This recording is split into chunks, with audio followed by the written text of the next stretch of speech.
Sarah Chen stepped off the transport shuttle and looked up at the massive towers of the Galactic Institute of Advanced Sciences. The buildings stretched so high into the pink sky of Kepler 442b that their tops disappeared into the clouds. Each tower was made of a different material, representing the home worlds of the galaxy's most intelligent species: crystal spires for the Vorthak, floating metal spheres for the Zephyrians, and organic pod structures for the Nexari. She was the first human to ever set foot on this campus. The admission letter in her pocket still felt unreal. 3 years ago, when Earth first made contact with the galactic community, nobody thought humans would qualify for the Institute. The entrance exams were legendary. Only 1 in 10 million beings across the galaxy could pass them. Sarah had somehow scored in the top percentile, beating candidates from civilizations that had been studying advanced sciences for thousands of years. The registration building hummed with activity. Hundreds of alien students moved through the halls, their conversations creating a symphony of clicks, whistles, and electronic tones. Sarah recognized some species from the orientation materials: the tall silver Arcturians with their 4 arms, the floating jellyfish-like ethereals, the insect-like Chitinians with their compound eyes. They all stared at her as she walked past. "Next," called a voice from behind a curved desk. The clerk was a Vorthak, her crystalline body refracting the room's light into rainbow patterns. "Name and species for registration." "Sarah Chen, human," she said, placing her acceptance letter on the desk. The Vorthak's internal light flickered, which Sarah had learned meant surprise or confusion. "Human. Yes, we received special instructions about your accommodation." She touched a control panel, and holographic forms appeared in the air. "You will be assigned to Dormitory Level 7, Section C. Meals will be provided in the Omnivore facility. And for lectures?" The Vorthak paused, consulting another screen. "You will be seated in the back row of all classes." "The back row?" Sarah asked. "Standard protocol for new species," the Vorthak explained without looking up. "Seating is arranged by intellectual capacity and academic standing. The Vorthak, Zephyrians, and Nexari occupy the front rows due to their proven academic excellence. Other species are seated according to their demonstrated capabilities." Sarah felt heat rise in her cheeks, but she kept her voice calm. "And humans have been assigned to the back because humans are an unproven species in academic settings. The back row placement allows for observation and assessment without disrupting the learning environment of our more advanced students."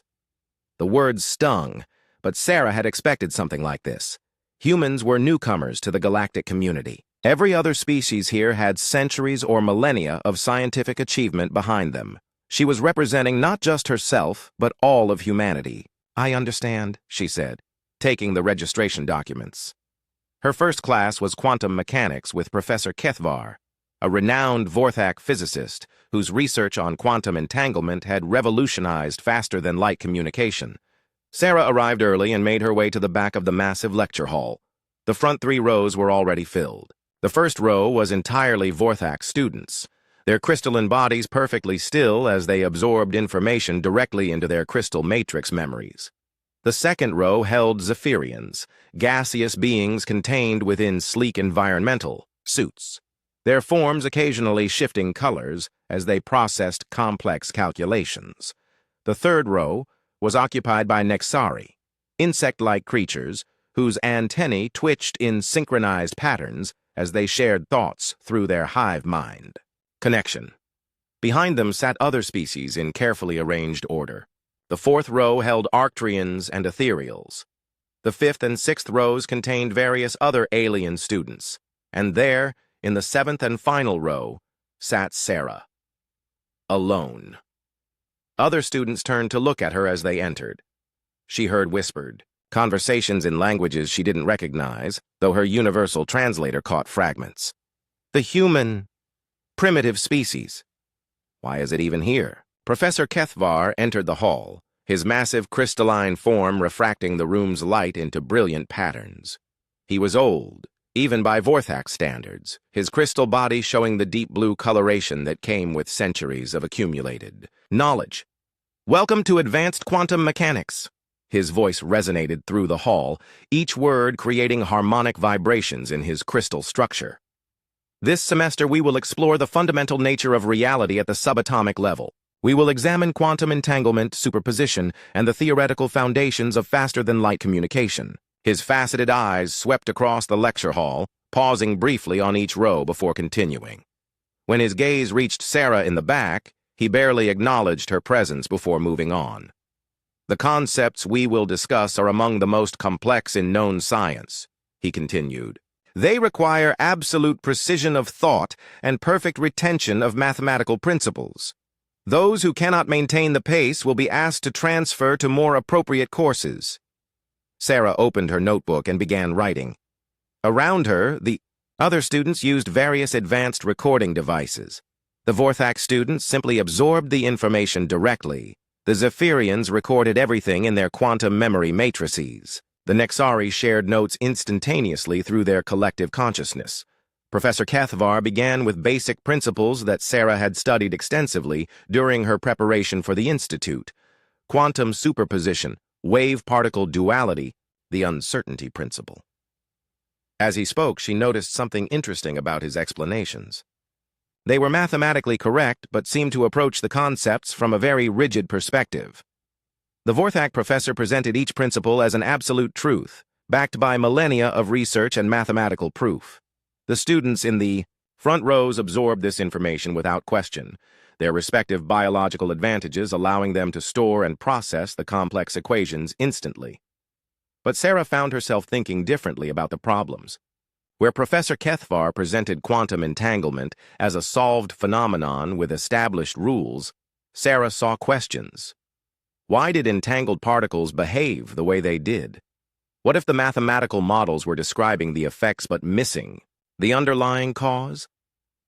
She kept these thoughts to herself, writing them in the margins of her notebook. Around her, the lecture hall was silent, except for the professor's voice and the occasional electronic beep from recording devices. As the class progressed, Professor Kethvar presented increasingly complex equations. The students in the front rows followed along effortlessly, their advanced mental capabilities allowing them to process information at superhuman speeds. Those in the middle rows worked harder but managed to keep up. Sarah struggled with the pace, but not because the concepts were too difficult. She was having trouble accepting some of the fundamental assumptions that everyone else seemed to take for granted. The mathematical models were elegant, but they felt incomplete to her. When the lecture ended, the students began filing out. Sarah remained in her seat for a moment, reviewing her notes. She had filled the margins with questions and alternative approaches to the problems Professor Kethvar had presented. As she gathered her things, she noticed several students from the front rows looking back at her. Their expressions were difficult to read, but she sensed curiosity mixed with dismissal. She was the unknown quantity in their ordered academic world. Walking back to her dormitory, Sarah passed groups of students discussing the lecture in various alien languages. None of them tried to include her in their conversations. She was an outsider, placed in the back row where she belonged according to galactic academic hierarchy. But Sarah wasn't discouraged. She had come here to learn and to prove that humans deserved a place among the galaxy's most intelligent species. The back row was just a starting point. She would show them what human curiosity and determination could accomplish. 3 weeks had passed since Sarah's first day at the Institute. She had settled into a routine of attending lectures, studying in the library, and eating alone in the omnivore dining facility. The other students had grown accustomed to her presence, but still treated her as a curiosity rather than a peer. Professor Kethvar's quantum mechanics course had progressed into increasingly complex territory. Today's lecture was scheduled to cover what he called the greatest unsolved mystery in galactic science, the theoretical framework for instantaneous communication across unlimited distances through quantum entanglement. Sarah entered the lecture hall and took her usual seat in the back row. The front 3 rows were filled with their usual occupants, each species demonstrating their particular advantages. The Vorthak students had already synchronized their crystal matrices to record the lecture. The Zephyrians had configured their quantum processors for maximum calculation speed. The Nexari collective was humming softly as they prepared to share and analyze information in real time. Professor Kethvar appeared more excited than usual, his crystalline form pulsing with deeper blue light. "Today, we examine the holy grail of quantum physics," he announced, his harmonic voice filling the hall. "For over 2,000 galactic standard years, the greatest minds of our civilizations have attempted to solve the problem of faster-than-light communication through quantum entanglement." He activated a massive holographic display that filled the air above the lecture hall. Complex equations appeared, three-dimensional models of quantum particles, and theoretical diagrams that hurt to look at directly. "The problem appears simple. On the surface," Professor Kethvar continued, "we know that entangled particles maintain their connection regardless of distance. When one particle's state changes, its entangled partner responds instantaneously. Logic suggests we should be able to use this phenomenon for communication." Sarah leaned forward, genuinely interested. This was cutting-edge science that could revolutionize galactic civilization. However, the professor's tone became more serious. "Every attempt to create practical communication devices has failed. The mathematics work perfectly in theory, but reality refuses to cooperate. The quantum decoherence that occurs during measurement destroys the entangled state before useful information can be transmitted." The holographic display showed simulation after simulation of failed experiments. Particle accelerators, quantum, computers, crystalline matrices, gaseous quantum networks. Every known technology had been tried and found wanting. "The Vorthak Collective has dedicated thousands of researchers to this problem for centuries," Professor Kethvar explained. "The Zephyrian academic cloud has run quintillions of calculations. The Nexari have devoted entire hive minds to the A challenge. Yet the solution remains beyond our grasp." He gestured to the equations floating in the air. "Some theorists believe the problem may be fundamentally unsolvable, that the laws of physics themselves prevent the use of quantum entanglement for communication purposes." Sarah studied the equations carefully. She had read about this problem during her preparation for the institute, but seeing the actual research data was different. The mathematical models were incredibly sophisticated, built upon centuries of accumulated knowledge and tested by the galaxy's most advanced minds. But something bothered her about the approach. "The current leading theory," Professor Kethvar continued, "suggests that consciousness itself may be the limiting factor. The act of observation required for measurement may be fundamentally incompatible with maintaining quantum entanglement across cosmic distances." He paused dramatically, his crystal form dimming slightly. "This represents perhaps the greatest challenge to our understanding of quantum mechanics. We can manipulate quantum states with perfect precision in laboratory conditions, but the real universe seems to operate by different rules." Sarah raised her hand. The lecture hall fell completely silent. In 3 weeks of classes, no student had ever interrupted one of Professor Kethvar's presentations with a question. The Vorthak students turned their heads toward her with mechanical precision.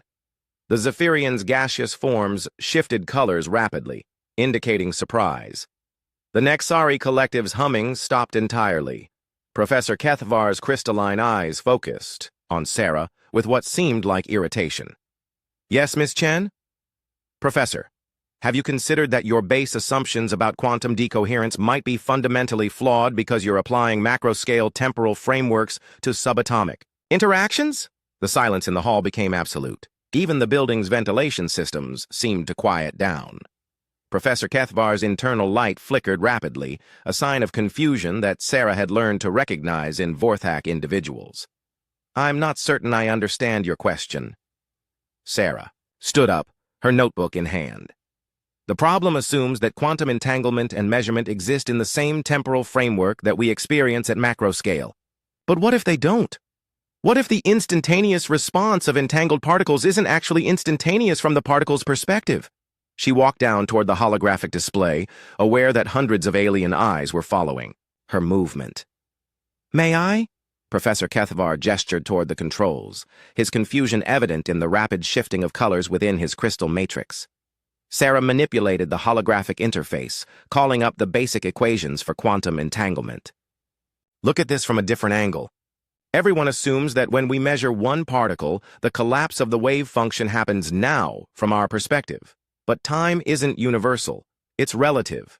She began modifying the equations, adding variables that had never been considered before. What if the quantum entanglement doesn't exist in our temporal reference frame at all? What if entangled particles exist in a kind of temporal superposition where cause and effect happen simultaneously from their perspective? The holographic display began showing new models as Sarah input her modifications. Instead of linear, temporal progression, the quantum interactions appeared as multidimensional structures where past, present, and future were interconnected. If that's true, Sarah continued, her excitement growing as the implications became clear, then the problem isn't quantum decoherence during measurement. The problem is that we're trying to force quantum interactions into classical temporal models. She input another series of modifications. Instead of trying to preserve entanglement during measurement, we should be creating measurement systems that operate in the same temporal framework as the quantum interactions themselves. The new mathematical models appeared in the holographic display, elegant and surprisingly simple compared to the complex equations that had dominated quantum physics for millennia. This would mean, Sarah said, turning to face the stunned lecture hall, that faster-than-light communication isn't just possible, it's inevitable. We've been looking at the problem backwards. We don't need to prevent decoherence. We need to embrace it as part of the communication process. Professor Kethvar stared at the holographic display, his crystal matrix processing the implications of Sarah's modifications. The equations were mathematically sound, the theoretical framework was consistent, and most importantly, it suggested practical applications that could actually work. This is, he began, then stopped. His internal light began pulsing in patterns Sarah had never seen before. The Vorthak students in the front row had gone completely still, their crystal matrices working at maximum capacity to analyze Sarah's proposal. The Zephyrians were shifting through colors rapidly, their quantum processors struggling to keep up with the implications. The Nexari collective's humming had resumed, but at a frequency that indicated intense debate within their shared consciousness. Sarah looked around the lecture hall at the stunned faces of her fellow students. These were supposed to be the galaxy's most intelligent beings, representatives of civilizations with thousands of years of scientific advancement, and she had just solved a problem that had stumped all of them for centuries. Of course, she added quietly, this is just a theoretical framework.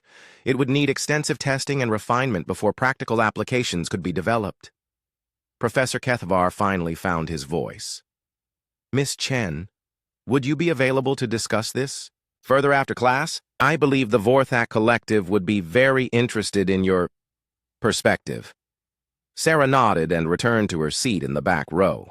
But as she sat down, she noticed something had changed.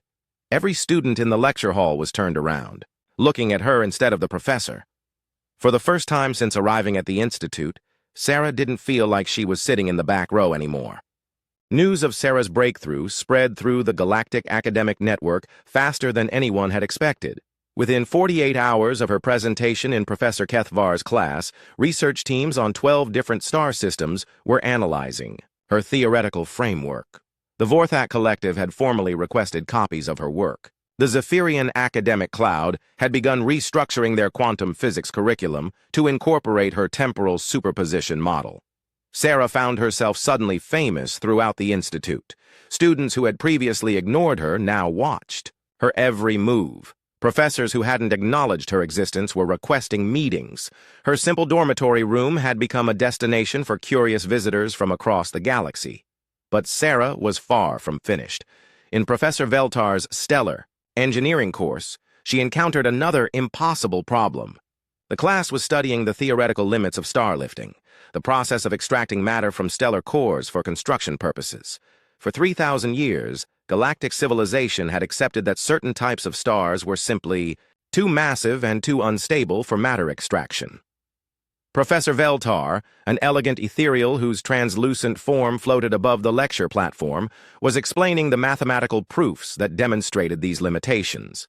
Class Omega stars represent the absolute boundary of our engineering capabilities, she said, her voice like wind chimes in a gentle breeze. The gravitational forces and thermal dynamics make any approach impossible. Sarah studied the holographic models floating in the lecture hall. The equations were beautiful in their complexity, describing the intricate dance of gravity, nuclear fusion, and magnetic fields that made stars work. But again, she noticed something that the galactic scientific community seemed to have missed. She raised her hand. This time, the silence that followed wasn't surprise. It was anticipation. Word of her quantum mechanics breakthrough had spread, and now everyone expected the human in the back row to have something important to say. Professor. Veltar, Sarah said, standing up. What if we're approaching star lifting from the wrong direction entirely? The ethereal professor's form shimmered with interest. Please elaborate, Miss Chen. Sarah walked toward the holographic display, feeling more confident than she had 3 weeks ago. Everyone assumes we need to extract matter from the stars, core by working against its gravitational field. But what if we worked with the gravitational field instead? She began manipulating the stellar models, showing cross-sections of various star types. Stars are essentially massive fusion reactors contained by their own gravity. But they're not solid objects. They're dynamic systems in constant motion. The matter inside a star is already trying to escape. We just need to give it the right path.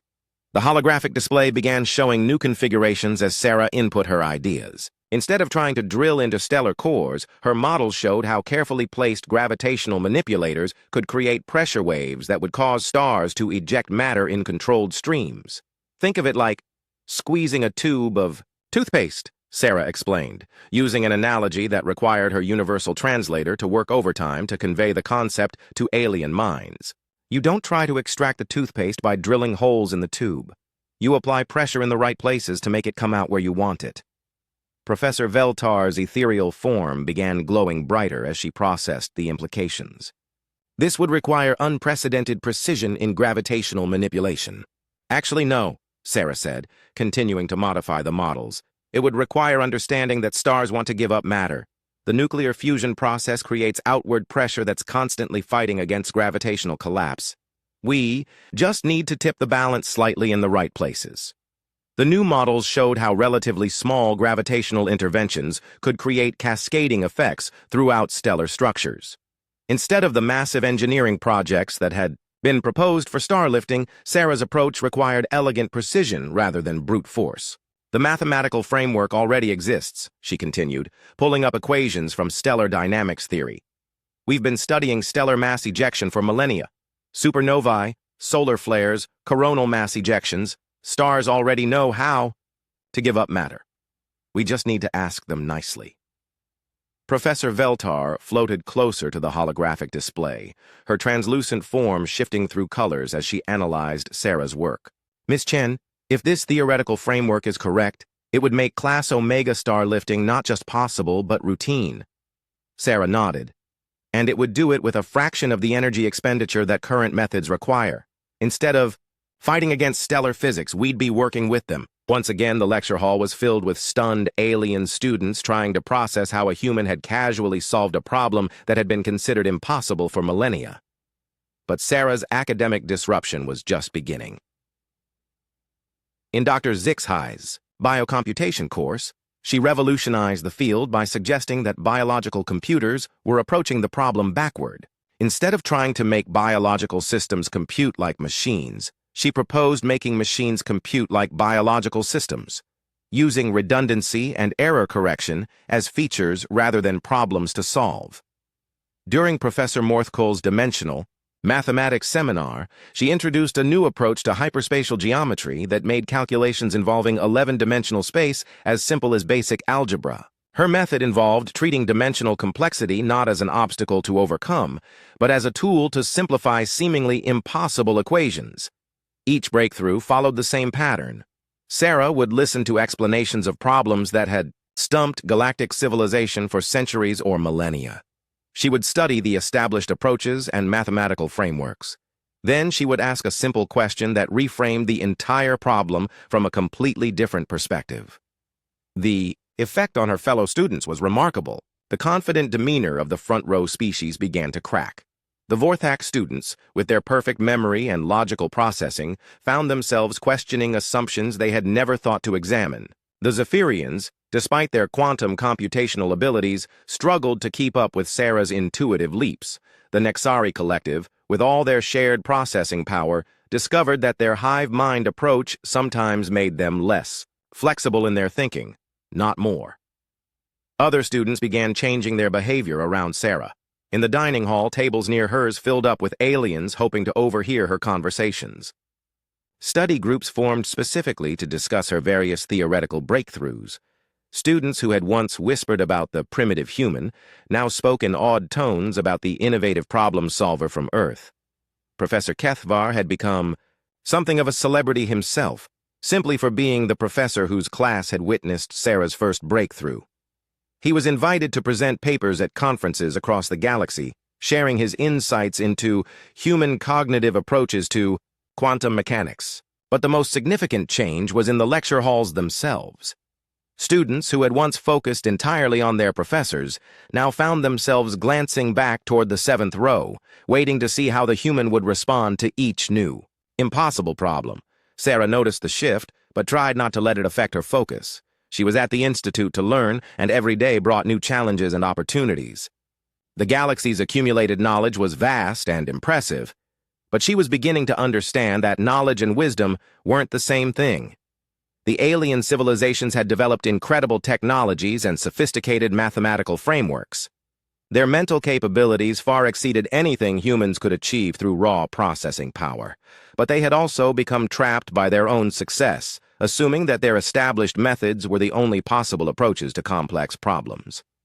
Sarah's advantage wasn't superior intelligence, it was perspective. As a newcomer to galactic science, she hadn't learned to accept the limitations that everyone else took for granted. She approached each problem with fresh eyes and a willingness to question fundamental assumptions. The irony wasn't lost on her. She had been assigned to the back row because humans were considered intellectually inferior. But her position as an outsider was exactly what allowed her to see solutions that insiders had missed. As she walked back to her dormitory after another day of accidentally revolutionizing galactic science, Sarah reflected on how much had changed. In just a few weeks, she was no longer the unknown quantity that everyone ignored. She had become something much more interesting and potentially troubling. She had become someone that the galaxy's most advanced species needed to learn from. Tomorrow would bring new classes, new impossible problems, and new opportunities. To demonstrate that sometimes the best solutions come from asking the questions that everyone else forgot to ask. The announcement had generated excitement throughout the Institute. Grand theorist Malthun, the galaxy's most celebrated mathematician, was coming to deliver a special lecture. Malthun was a legend, a Nexari whose individual consciousness had somehow transcended the usual hive mind limitations of his species. His mathematical theories had revolutionized everything from faster-than-light travel to planetary engineering. The largest lecture hall on campus had been reserved for the event. Students from every species and every academic level would attend. For many, it would be the opportunity of a lifetime to hear one of the galaxy's greatest minds speak about his latest work. Sarah arrived early, as had become her habit. She settled into her usual spot in the back row, though she noticed that several seats around her remained empty. Word had spread about her tendency to ask disruptive questions, and some students preferred to maintain a safe distance from whatever academic chaos might ensue. The front 3 rows filled with their usual occupants, though Sarah noticed something different about their behavior. The Vorthak students no longer sat with their characteristic perfect stillness. Instead, they kept glancing back toward her section of the hall. The Zephyrians' gaseous forms shifted restlessly within their environmental suits. Even the Nexari collective seemed agitated, their usual harmonious humming replaced by discordant notes. The middle rows filled with representatives from dozens of other species, all eager to hear Malthun speak. Professors from various departments took seats along the sides of the hall. The atmosphere was charged with anticipation. Grand theorist Malthun entered the hall to respectful silence. He was ancient, even by Nexari standards, his exoskeleton bearing the deep metallic sheen that came with centuries of accumulated wisdom. Unlike other Nexari, he moved independently, without the synchronized motions that characterized hive-mind individuals. "Fellow seekers of truth," he began, his voice carrying the harmonic resonance typical of his species, but somehow more complex. Today, I present to you the culmination of my life's work, a mathematical proof that will forever change how we understand the nature of knowledge itself. The holographic displays activated, filling the air with equations of staggering complexity. Mathematical structures that existed in dimensions beyond normal comprehension twisted and folded through the space above the audience. Sarah felt a headache beginning just from looking at them. For the past 5 centuries, Malthun continued, I have been investigating a fundamental question. Are there truths that consciousness simply cannot comprehend? Are there aspects of reality that must remain forever beyond the reach of any thinking being? He gestured to the equations floating above them. Today, I prove conclusively that the answer is yes. There exist mathematical concepts that are fundamentally unknowable due to the inherent limitations of consciousness itself. Sarah leaned forward, studying the proof with intense concentration. The mathematics were incredibly sophisticated, built upon layer after layer of theoretical frameworks that had been developed over millennia. Malthun was demonstrating that certain mathematical truths created paradoxes when examined by conscious minds. The very act of consciousness trying to understand them made comprehension impossible. The implications are profound, Malthun explained. We must accept that there are boundaries to knowledge that cannot be crossed by any form of consciousness, no matter how advanced or sophisticated. These limitations are not technological or temporal. They are fundamental to the nature of consciousness itself. The proof was elegant and appeared mathematically sound. It suggested that conscious beings would always be confined within certain boundaries of understanding, unable to grasp concepts that existed beyond the reach of any thinking mind. Sarah studied the equations more carefully. The mathematics were correct, the logical progression was valid, and the conclusions followed inevitably from the premises. But something bothered her about the fundamental assumptions underlying the entire proof. She raised her hand. The reaction was immediate and dramatic. Every head in the lecture hall turned toward her. Grand theorist Malthun's compound eyes focused on her with what seemed like amusement. Ah, the famous human, he said, his harmonic voice carrying what might have been condescension.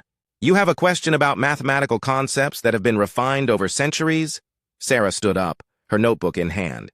I think there might be an error in your proof, sir. You're assuming consciousness is the limiting factor, but what if the limitation is in how we define knowledge itself? The silence that followed was different from the usual academic quiet. This was the silence of barely controlled panic. Students throughout the hall exchanged worried glances. Professors shifted nervously in their seats. Someone was challenging. Grand theorist Malthun, and it was the human who had been disrupting academic assumptions for weeks. Malthun's exoskeleton darkened slightly, a sign of irritation in Nexari body language.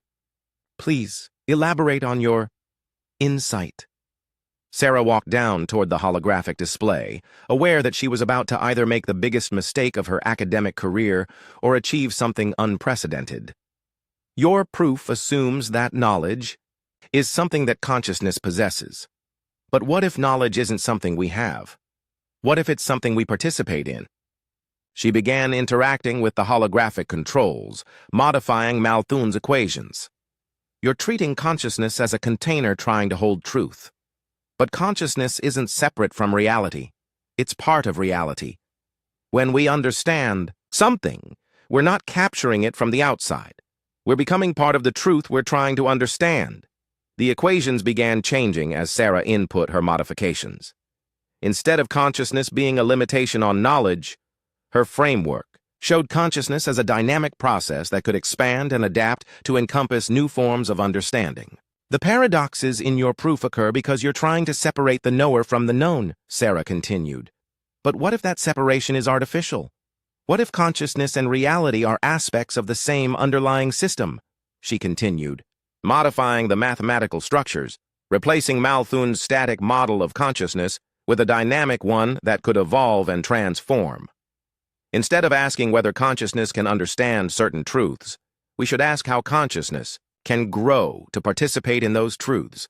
The new mathematical framework that emerged was startling in its implications. Instead of proving the limitations of consciousness, Sarah's modifications suggested that consciousness was infinitely adaptable, capable of transcending any apparent boundary through transformation and growth.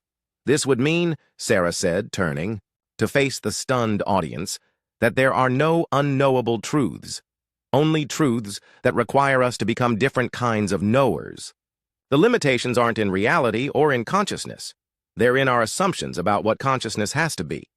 She added final modifications to the equations, creating elegant mathematical structures that seemed to dance through multidimensional space.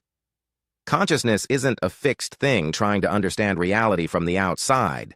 It's reality trying to understand itself from the inside. And there's no limit to how far that process can go. Grand theorist Malthun stared at the transformed equations, his compound eyes moving rapidly as his enhanced mathematical mind processed the implications. The proof that had taken him centuries to develop had been fundamentally altered in a matter of minutes. And the new framework wasn't just mathematically sound. It opened up entirely new fields of mathematical exploration. "This is," he began, then stopped. For perhaps the first time in centuries, the galaxy's greatest mathematician was at a loss for words.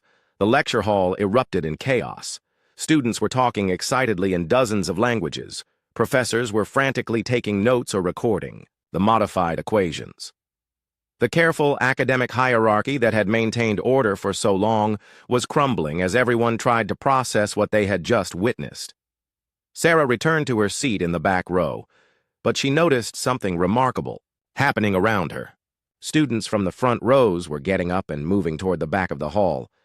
Not to sit next to her, none of them were quite brave enough for that yet, but to position themselves where they could better observe her reactions to the ongoing discussion. By the end of the lecture, the first row was half empty. The second and third rows had lost several students each. The back of the hall, meanwhile, had become crowded with beings who wanted to watch the human who kept rewriting the fundamental assumptions of galactic science. Over the following days, the trend accelerated. Students who had once competed for front-row seats began choosing positions farther back. They claimed they wanted better perspective or improved acoustics, but everyone knew the real reason. The best view in any lecture hall had become the view from behind Sarah Chen. Within a week, the first 3 rows of every major lecture hall stood completely empty. The galaxy's most advanced students had realized that proximity to conventional authority was less valuable than proximity to revolutionary thinking. Professors began adapting to the new reality, directing their lectures toward the back of their halls where the real intellectual energy had migrated. 6 months had passed since Sarah Chen first walked into the Galactic Institute of Advanced Sciences. The campus looked the same from the outside, the same crystal spires, floating spheres, and organic pod structures reaching toward the pink sky of Kepler 442b. But everything had changed. The most obvious change was visible in every lecture hall. The first 3 rows, once filled with the galaxy's most elite students, now sat completely empty. What had started as a gradual migration had become a permanent transformation. The back rows, previously reserved for lesser species, had become the most coveted seats in galactic academia. Sarah still sat in the 7th row, but she was no longer alone. The seats around her remained empty, not from dismissal this time, but from respect. Her fellow students had learned that sitting too close to revolutionary thinking could be dangerous to one's established worldview. The administrative response had been swift and decisive. Rather than fight the new reality, the Institute had embraced it. The back row was now officially designated as Premium Academic Positioning. New students were informed that placement in the rear sections was a privilege to be earned through demonstrated innovative thinking. The changes extended far beyond seating arrangements. 17 star systems had formally requested human academic exchange programs. The Vorthak Collective, which had once considered humans an unproven species, was now offering full research partnerships to Earth's universities. The Zephyrian Academic Cloud had restructured their entire educational philosophy to incorporate human-style lateral thinking into their curriculum.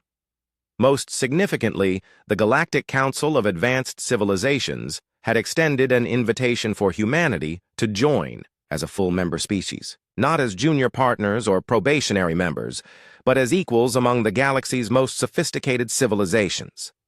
Sarah read the official notification on her personal display while sitting in the Institute's observation deck, looking out at the alien constellations that had become familiar over the past months. The invitation was unprecedented. No species had ever been accepted into the Council after only 6 months of galactic contact. "Miss Chen?" A familiar harmonic voice interrupted her thoughts. She turned to see Professor Kethvar approaching, his crystalline form refracting the light from Kepler 442b's dual suns. The Vorthak physicist had become something of a celebrity himself, known throughout the galaxy as the professor who had first witnessed human cognitive disruption in action. "Professor," Sarah acknowledged, gesturing to an adjacent observation platform designed to accommodate his crystalline structure. "I wanted to inform you personally," he said, settling into position with the careful movements characteristic of his species. "The Institute has approved your recommendation for accelerated graduation.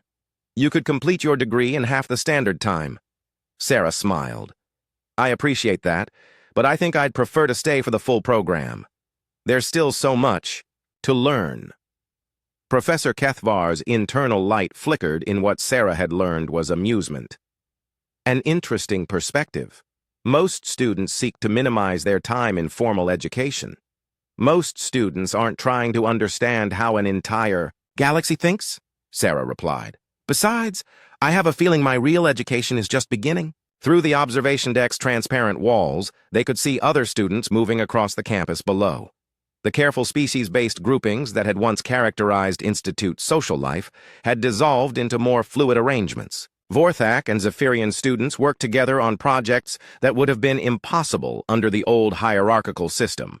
Nexari individuals had begun experimenting with independent thinking, breaking away from their hive mind programming to explore personal creativity. "There's something else I wanted to discuss," Professor Kethvar continued. "Earth has requested that we send a second human student to the Institute. They want to know if you have any recommendations for the selection process." Sarah considered the question carefully. "Choose someone who asks good questions, not someone who knows all the answers, and maybe someone who's comfortable being uncomfortable." Comfortable being uncomfortable? Someone who doesn't mind being wrong, who enjoys discovering that their assumptions are incorrect. Someone who treats confusion as an opportunity rather than a failure. Professor Kethvar's crystalline structure resonated with harmonic patterns that indicated deep thought. These are not typical criteria for academic selection. No, Sarah agreed, but typical criteria produced typical results. If Earth wants to contribute to galactic science, we need to send people who think differently, not people who think better. As if summoned by their conversation, Sarah's personal communicator chimed with an incoming message. The sender identification made her pause. It was from Dr. Elena Vasquez, one of Earth's leading theoretical physicists and Sarah's former mentor. The message was brief but exciting. "Sarah, congratulations on your acceptance to the Galactic Council. Earth has selected our second Institute student. Her name is Maria Santos. She's a marine biologist who specializes in deep ocean ecosystems. She has a talent for seeing patterns that others miss and a habit of asking questions that make everyone else uncomfortable. I think you'll like her." Sarah smiled as she read the message. A marine biologist studying alien academic systems would certainly bring a fresh perspective to galactic science. "Good news?" Professor Kethvar inquired. "Very good news. The second human student will be arriving next semester.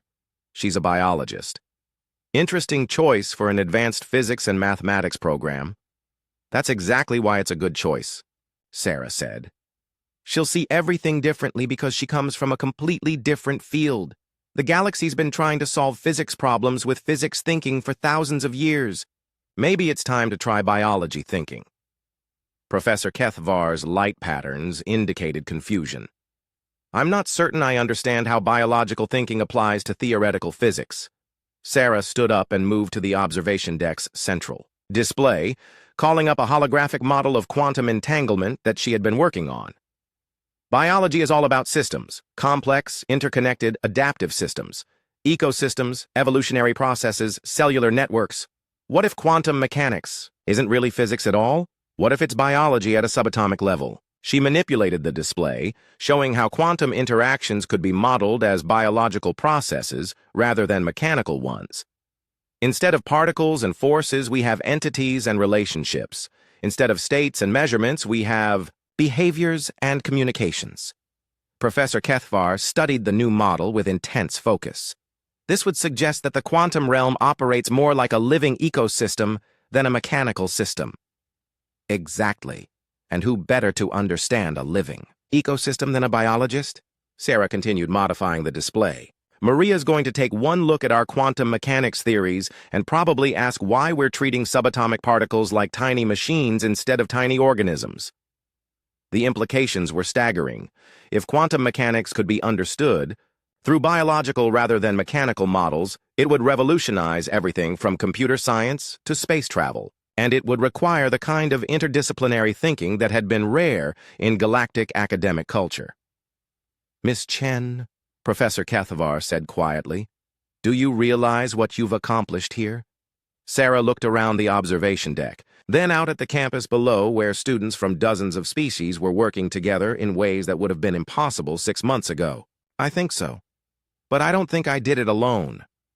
What do you mean? The galaxy was ready for this change. All those empty front rows, all those students willing to move to the back. They wanted something different.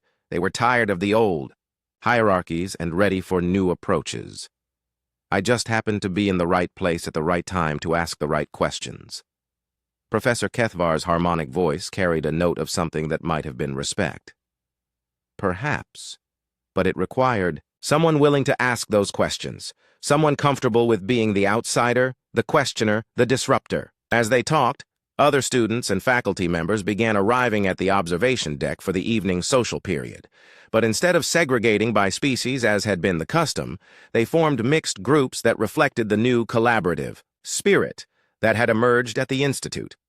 Sarah watched a Vorthak student explaining a mathematical concept to a Nexari collective member, while a Zephyrian provided quantum calculations and an ethereal offered philosophical insights. The conversation was chaotic, multilingual, and occasionally confusing, but it was also creative and dynamic in ways that the old system had never allowed. There's one more thing, Professor Kethvar said as the social gathering grew around them.